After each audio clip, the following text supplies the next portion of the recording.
A Defensoria Pública do Estado, por meio do Centro Integrado de Atenção e Prevenção à Violência contra a Pessoa Idosa, promoveu um workshop na capital. Durante o evento foi possível tirar várias dúvidas sobre o assunto e saber mais sobre os direitos das pessoas idosas.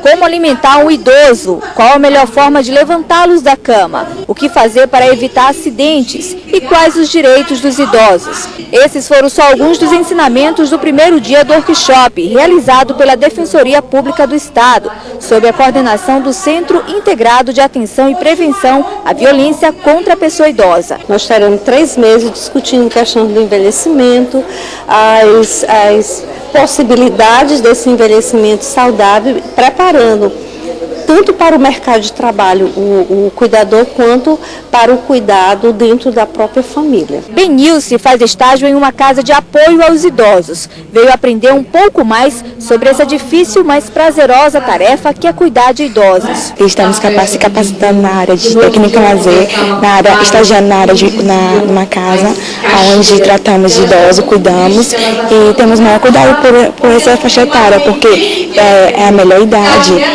essa do idoso. A profissão de cuidador ainda não é regulamentada, mas vem crescendo na mesma proporção que o quantitativo de idosos no país. Quase 12% dos brasileiros são idosos e a estimativa do IBGE é que nos próximos 20 anos esse número triplique. Por isso é importante educar as pessoas para esse novo cenário. A gente defende um tipo de educação.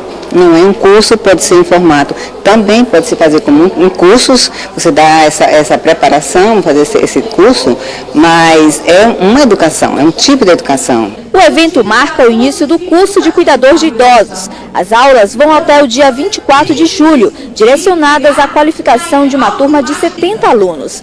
Dentre os objetivos, o curso pretende capacitar a família para um melhor cuidar, contribuindo para que os idosos do Maranhão tenham seus direitos respeitados e sejam vistos pela experiência e sabedoria acumulada ao longo de uma vida. Nossa preocupação deve ser a preocupação pelo envelhecimento saudável, o envelhecimento digno, que você tenha autonomia, que você tenha independência, que você tenha condições na sua casa e na rua de você caminhar sem risco de queda, sem risco de você sofrer algum acidente. O coral Vozes de Sabedoria do SESC encerrou o primeiro dia do workshop com muita alegria em sua apresentação.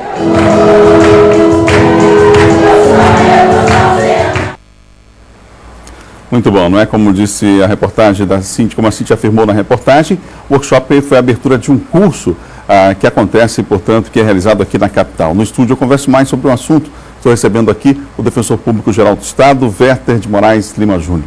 Obrigado pela presença aqui na Difusora. Bom dia, Roberto. Eu que agradeço a oportunidade. A gente viu nas imagens muitas pessoas participando do workshop, né? Como é que foi a procura por esse curso? Esse curso ele iniciou com 60 vagas, era o que nós tínhamos disponível. Depois, em razão de parcerias, conseguimos ampliar para 70 vagas. Mas tivemos só de inscritos mais de 800 pessoas e nos procuraram muito mais de 1.500 pessoas. Então a demanda por esse curso, a demanda por esse conhecimento, ela é muito grande. Nós já havíamos percebido isso, a razão de ser desse curso. A Defensoria Pública, em razão do seu trabalho diário, percebeu a necessidade de formar aquelas pessoas que estão ao redor da pessoa idosa, para que essa pessoa idosa tivesse seus direitos reconhecidos. Daí surgiu a necessidade, estamos na 6ª edição deste curso e a nossa ideia é realizar no mínimo uma edição por ano. Os dados do IBGE mostram que o Brasil, realmente, a população brasileira, ela tem hoje uma sobrevida maior, né? Nós temos diversos avanços da medicina, enfim, vários aspectos contribuem para esse processo. Só que não há uma relação direta desta possibilidade de viver mais com a qualidade de vida. Nem sempre é assim, não é? E aí alguns direitos básicos são desrespeitados. Como é que esses assuntos chegam até a Defensoria? A Defensoria Pública, ela tem um centro especializado de apoio à pessoa idosa, que é o CAPVI, como ficou claro na reportagem. Esse centro, ele tem um atendimento diário com uma equipe multidisciplinar preparada para dar o atendimento adequado a essa pessoa idosa e aos familiares da pessoa idosa.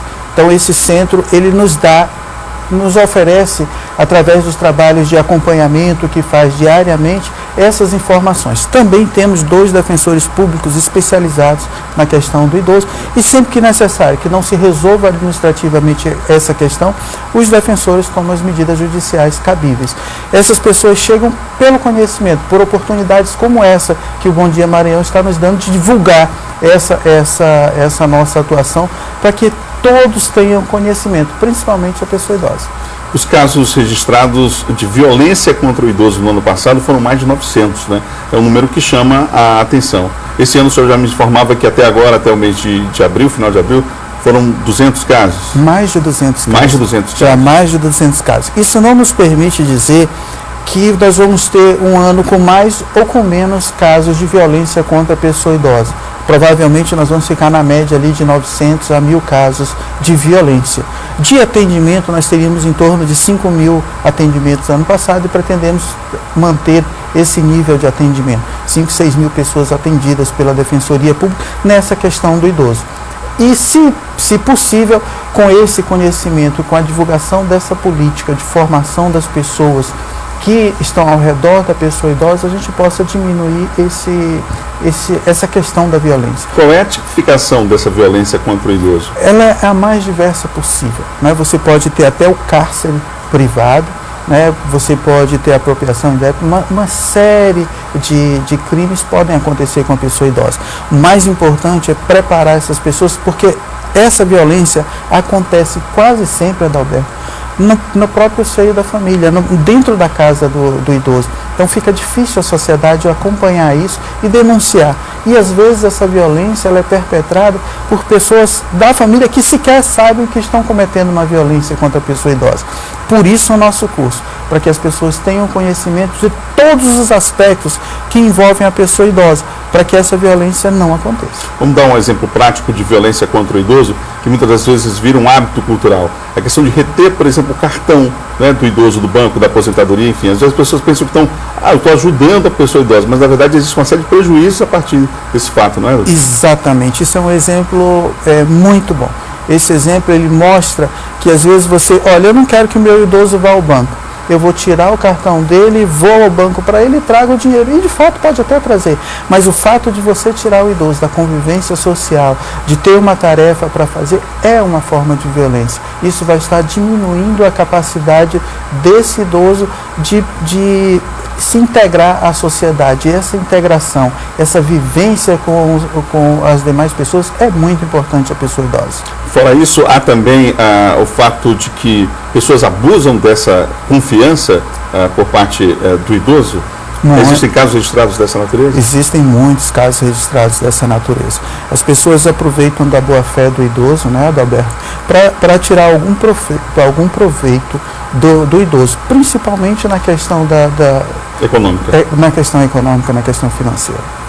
Obrigado pela entrevista aqui no Bom Dia. Só lembrando que esse curso, a intenção, inclusive, nos próximos anos, é ampliar, inclusive, a possibilidade de fazê-lo à distância, até para atender o interior do Estado? Exatamente. Em razão dessa grande procura, Adalberto, nós vamos estar trabalhando com parceiros, com o governo do Estado, no sentido de tentar, eu diria que ainda está na perspectiva de um sonho, né, de realizar esse curso presencial, filmar e transmitir todo esse conhecimento às mais diversas cidades do Maranhão, para que a gente possa atender a grande demanda por esse tipo de conhecimento.